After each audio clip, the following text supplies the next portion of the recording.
This is KOMO First News at 4. The amount of food that's wasted in our own kitchens can be embarrassingly staggering, and the yearly amount that gets tossed and how much money you end up wasting might make you reconsider your family's habits.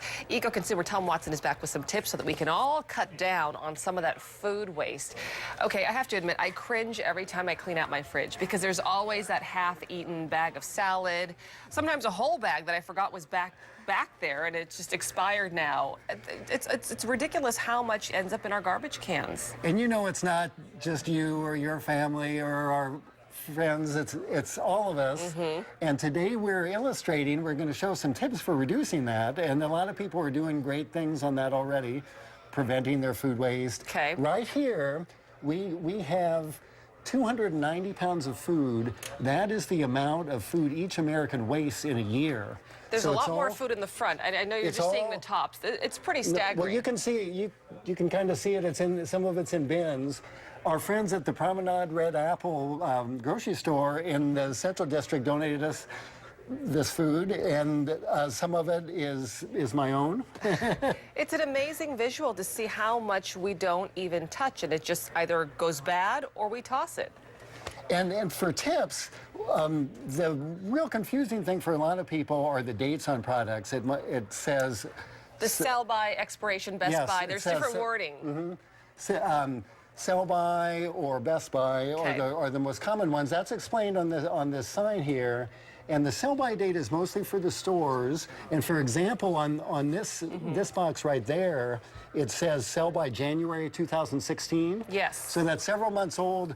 I am going to eat that for sure. That is going to be fine. Usually things are fine for a while, so you want to go by the smell or taste or appearance to decide whether you want to eat it or not. Okay, so you don't necessarily have to go by what's stamped on the food product because it may not even be right. It might still be edible.